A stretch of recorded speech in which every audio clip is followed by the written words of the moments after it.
case we have never met, I'm Michael Price, and I want to help you succeed in growing your business.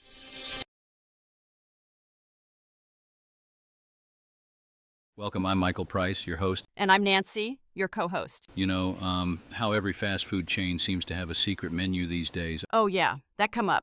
You go to a burger joint, right? And the menu board lists the absolute basics, number 1, number 2, maybe a standard milkshake. Right, but if you're in the know... Exactly. If you're in the club, if you know the lingo, you can order something totally different, something way better. Like the animal-style option or the secret sauce that isn't advertised anywhere on the counter. Yeah, it makes you feel like an insider. But I want you to imagine that concept, that secret menu idea applied to something way, way bigger than lunch. Imagine we are talking about the massive trillion-dollar ecosystem of federal spending. Wow, that is actually a really terrifying thought, a secret menu for government contracts. That is essentially what we are unpacking in today's deep dive. There is this persistent feeling in the industry right now, and it's backed up by a huge stack of new reports we are looking at today. The feeling that unless you are already in the club, you can't even see the menu. You don't know what the government is hungry for until it's way too late to offer them a meal, so to speak. Right? And it creates this fascinating, almost contradictory tension because on one hand, you have the government constantly shouting from the rooftops about innovation. They do. They want AI. They want the agile startups. They want the next Silicon Valley unicorn to swoop in and save the day. But on the other hand, they keep their actual shopping lists, their real acquisition plans hidden behind what we might call a firewall. And we are really diving deep into that firewall today. Our source stack includes some incredible reporting from Federal News Network's Jason Miller, who has, he's been banging the drum on this issue for years. Decades, practically. Yeah. Plus, we have some brand new memos from the Office of Federal Procurement Policy, or OFPP, that just dropped here in early 2026. And the timing on this is crucial for you listening. We are looking at a landscape where the rules might finally actually be changing. Which is huge. It is. Our mission today is to explore this debate over transparency. Like, why is a read-only access policy being heavily championed right now, and what are the actual real-world costs, the missed connections, the lost innovation caused by keeping all these things locked down? Because it really is wild when you think about it. I mean, we are living in the era of big data. Everything is online. You can track a $10 pizza delivery from the oven to your doorstep in real time. Exactly. But if you want to know what the federal government is planning to buy with millions of taxpayer dollars, you might hit a login screen that literally says, "Access denied." It perfectly frames this classic battle in bureaucracy. It's essentially a conflict between statutory guardrails, the strict laws that govern how money is spent to prevent corruption, and professional discretion. Right. The ability for a contracting officer to actually just use their brain and say, hey, maybe I should let the whole world see this request, not just the 10 people I already know. Right. So let's unpack this wall. The sources we have keep referring specifically to the eBuy wall. Now, for the uninitiated or just for those who don't spend their weekends reading the federal acquisition regulation cover to cover. Which is most people, thankfully. Most sane people, yeah. Yeah. What exactly are we talking about here? Okay, so GSA eBuy is this online request for quote, or RFQ tool. It's the primary platform designed to facilitate the request for submission of quotes or proposals for the General Services Administration. Okay. Basically, think of it as the government's internal marketplace. So it's kind of like an eBay or an Amazon, but specifically for government contracts? A little bit, yeah, but with a very strict velvet rope. Yeah. Because here's the catch. It is restricted. It is used for market research and soliciting quotes, sure, but only for vendors who are already on a GSA schedule or a government-wide acquisition contract. A GWAC. Right, a GWAC. Okay, so if I'm a vendor with a GSA schedule, which implies I've already done a ton of paperwork, I've been vetted, I've spent the time and money, I can log in, I can see what agencies are asking for. Yes, you have full access to the menu. But if I'm a brand new startup, maybe I've got literally the best AI solution on the planet, or maybe I just invented a revolutionary quantum computing chip in my garage, but because I don't have that specific contract vehicle yet, I can't see it. You literally cannot see the documents. You can't see the request for information, the RFI. And remember, the RFI is the crucial market research phase. It's the brainstorming phase. Exactly. That's where the government says, hey, we have this big problem. Who out there can solve it? And if you can't see the question, you certainly can't propose the answer. And this leads to one of the most honestly absurd details in the reporting from Jason Miller. He mentions that to see these documents, outsiders often have to rely on completely unofficial channels. The friends and industry phenomenon. Friends in industry, I mean, it sounds like something straight out of a Cold War spy novel. Like, I can't show you the files, meet me in the parking garage, I know a guy who knows a guy who downloaded the PDF. It does create this strange, almost shadowy dynamic. Miller notes in his reporting that he actually often obtains copies of these RFIs simply because people slip them to him privately. Which is crazy for public spending. It is. Think about the real-world consequences of that. It means visibility is completely restricted. Non-schedule holders, which, as you noted, are very often the exact innovative startups the government constantly claims to want, are flying totally blind. It turns professional federal acquisition into a giant game of telephone, and it really feeds into that industry cynicism, doesn't it? Oh, absolutely. If the competition is artificially narrowed down before the real solicitation is even released, it feels, well, I'll use the word from our source material here. They call it shenanigans. Shenanigans is a great word for it. It creates a widespread perception of rigged bids. Even if everything is technically above board legally, because they are soliciting everyone who is on the schedule, when you limit the audience like that, it creates an unavoidable appearance of unfairness. But arguably, the bigger issue isn't even just the fairness aspect, it's the stifled innovation. The reports argue heavily that by actively blocking the widest possible audience, federal agencies are just missing out on brilliant solutions from companies that simply don't have a 20-year entrenched history with the government. Now, to be completely fair to the other side of the aisle here, is there a defense for this? Like, why have the wall up at all? Why not just post every single thing on a giant digital billboard for everyone? There actually is a very valid pragmatic counterargument. The main defense of eBuy is that it reaches a pre-vetted pool of highly capable vendors. Meaning they already know these companies can deliver. Exactly.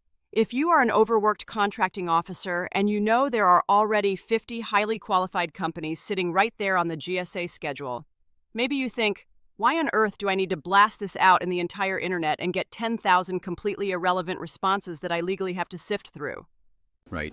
It's seen as a tool for efficiency. That makes total sense. It's like the difference between posting a specialized job opening on a niche industry message board versus posting it on, like, Craigslist, where everyone and their cousin is going to apply regardless of their qualifications. That is a perfect analogy. You are desperately trying to filter the noise, and contracting officers are notoriously overworked. We've talked about the severe workforce shortages in acquisition before. They simply do not have the physical time to read 5,000 capability statements from companies that don't even understand the basic requirements of the RFI. Fair point. But let's look at what actually happens when this wall stays up in practice, because the sources give us a couple of really specific recent case studies that highlight the massive downside of this so-called efficiency. They do. The first major one mentioned in the reports is the 2GT2 contract. This is the second-generation IT follow-on. Which is a huge deal. Massive. It's a giant vehicle for buying hardware and software across the government.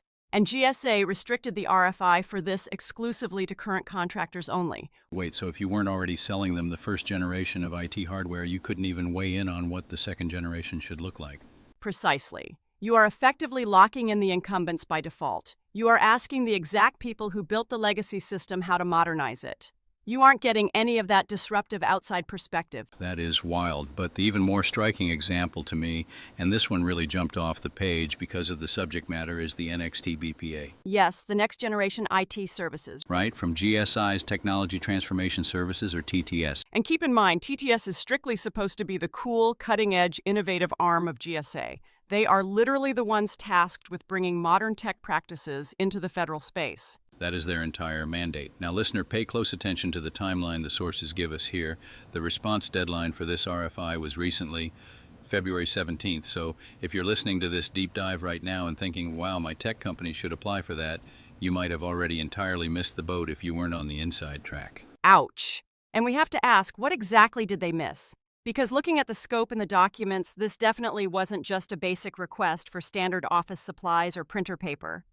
No, the scope was huge and incredibly modern. It covered 6 specific support areas. We are talking DevSecOps, digital services, cloud and cybersecurity, identity verification, fraud detection, and crucially, this is the big one, AI strategy and implementation. See, that is exactly where it gets so incredibly frustrating for industry AI strategy. Literally, everyone is talking about AI right now. Startups are popping up every single day with brand new AI tools that could completely revolutionize how federal agencies work. And yet the core market research for this was kept completely behind the firewall. That is the exact contradiction the sources are highlighting. The RFI itself explicitly states that the government is highly interested in reaching new technology companies and startups. They want to use innovative techniques. Yet, the initial broad market research was conducted exclusively on eBuy, which those very startups likely cannot access at all. It's basically like throwing a big welcome to the neighborhood party for all the new residents, but then only physically mailing the invitations to the people who have already lived on the block for 10 years. That is a very apt analogy. Now, GSA did officially note that for two of those specific areas, fraud detection and AI, they are considering doing open market actions later on over on sam.gov. But the initial scoping, the framing of the actual problem, that was entirely behind the wall. And that matters so much because the RFI phase is what frames the eventual contract. If you aren't in the room when the requirements are actually being written, you're at a massive disadvantage when the real proposal finally goes public. You haven't shaped the conversation at all. And this brings us right to the heated debate happening in the public sphere over this. The sources highlight two very distinct conflicting viewpoints on how this is being handled. On one side, we have the cynic. Right. Representing the cynical view, we have Nick Challen. He's the founder of AskSage and was the former Air Force Chief Software Officer. He's a pretty prominent voice. Very prominent, and he's known for being extremely vocal about the bureaucratic barriers to innovation. His take on that 2GIT restriction we mentioned was very blunt. He essentially called it, quote, usual shenanigans to rig bids. He definitely does not mince words there. He really does not. But he perfectly represents that immense frustration of the outsider looking in, seeing these arbitrary barriers that don't seem to serve the actual mission of the agency, but rather just serve the bureaucracy itself.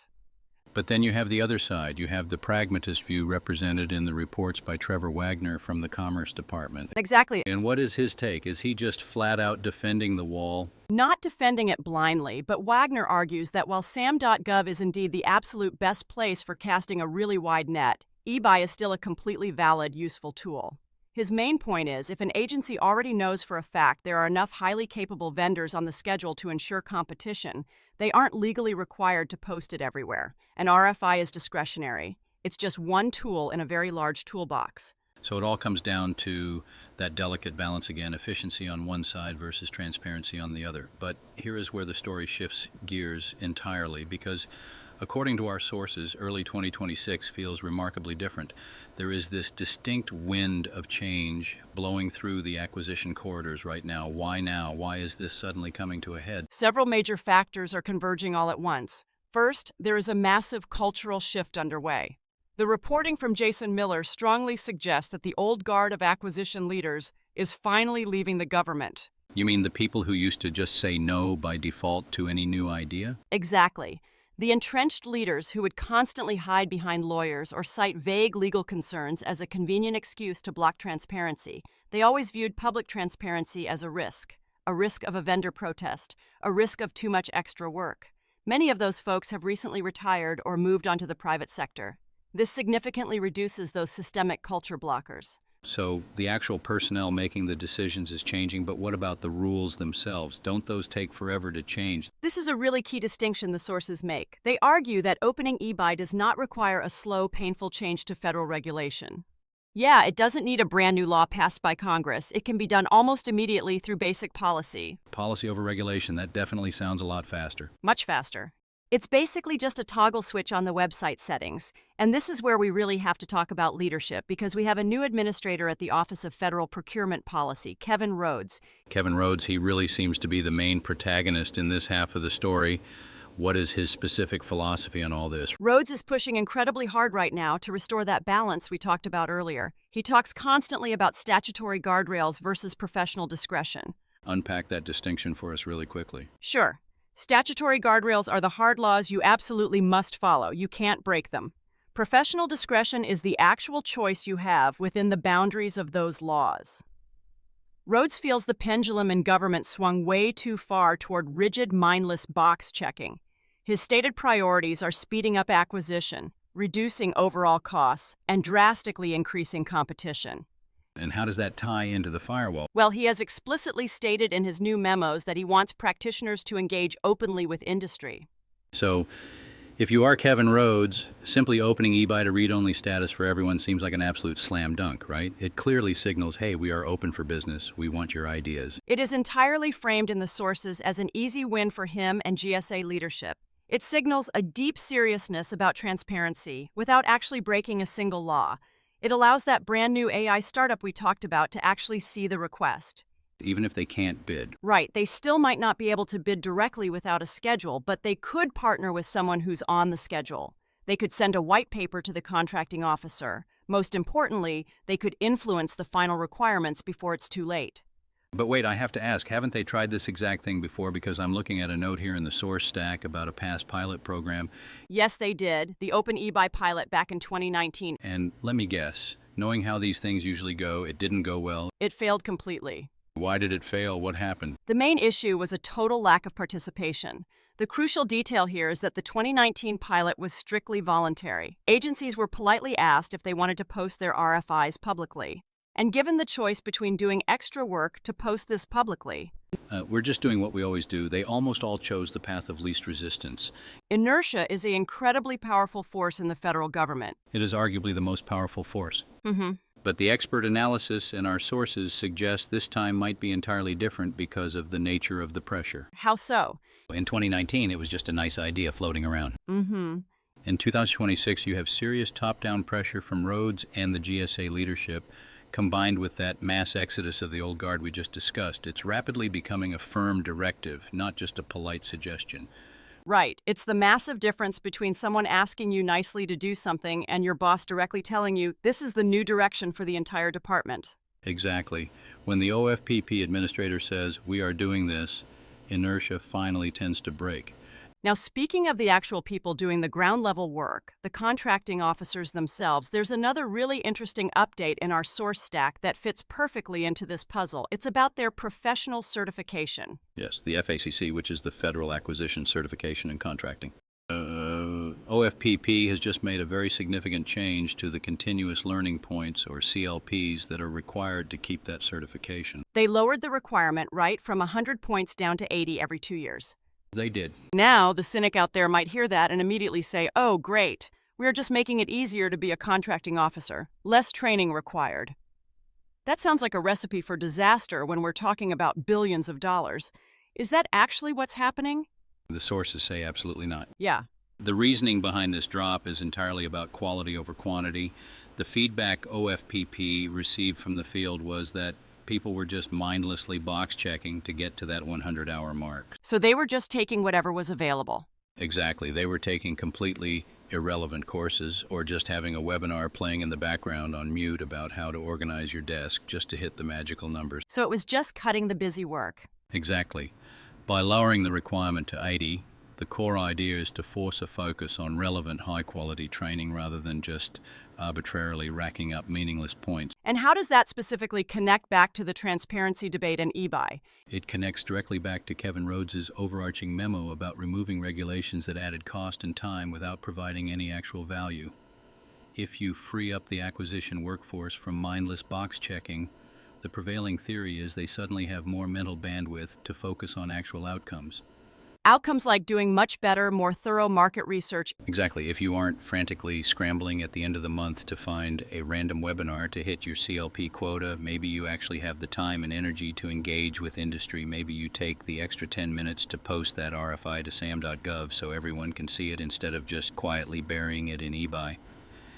It's basically about treating them like actual professionals again. Professional discretion, exactly as Rhodes calls it, trusting them to use their limited time wisely. That is the recurring theme across all these 2026 reports, moving away from a strict compliance-based culture where the only question is, did you check the box, to an outcome-based culture where the question is, did you actually get the best possible technology for the agency? So let's try to pull all these threads together for you listening. We have the technical tools for transparency already built. We have sam.gov. We clearly have the technical ability to make eBuy read-only with a flip of a switch. We have the top leadership in Kevin Rhodes openly saying, let's remove these barriers. And we have a newly empowered workforce that is explicitly being told to focus on outcomes, not just blind compliance.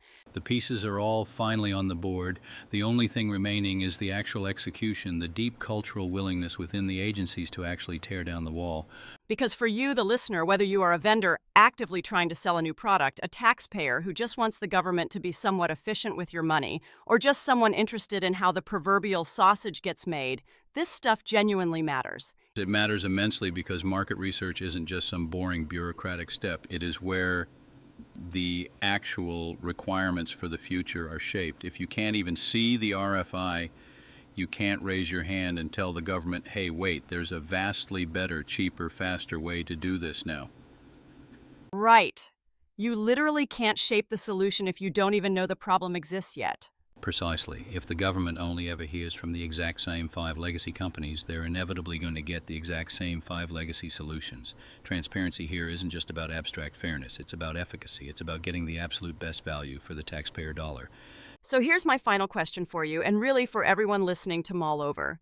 We talk so much about this concept of discretion. The government is currently saying, trust our professionals to use their discretion. It's a very powerful, very positive concept on the surface. But is it potentially a double-edged sword? That is exactly the provocative thought to leave on today because the source material specifically notes that RFIs are entirely discretionary. Agencies choose where to post them. So even if they completely tear down the eBuy wall, even if they give everyone in the world read-only access tomorrow morning, if a specific agency or contracting officer doesn't actually want public feedback, they can just find a brand new way to hide. They can hold private industry days that aren't widely publicized anywhere. They can just send direct emails to that exact same friends and industry list we talked about earlier. So technical transparency, just changing the website settings, doesn't necessarily equal true cultural transparency? No, it doesn't. If professional discretion simply comes to mean I can choose who I listen to, then there is always a massive risk that they will just choose to listen to the people they already know. It's basic human nature to stick with the comfortable and the known. Tearing down the digital wall is really just step one. Ensuring they actually want to hear what's on the other side of that wall, that's the much harder part. It's the difference between finally unlocking the front door and actually inviting the neighborhood inside for dinner. Precisely. And in an era of rapid AI development and constant tech evolution, the federal government really can't afford to keep that door shut anymore. They desperately need the noise from the outside world to find the real signal. And that is definitely something to chew on. Just because you can finally see the secret menu doesn't mean the chef is actually going to cook what you order. But hopefully, with these big changes pushing through in 2026, we're all at least getting a seat at the table. One step at a time. Thanks for diving in with us today.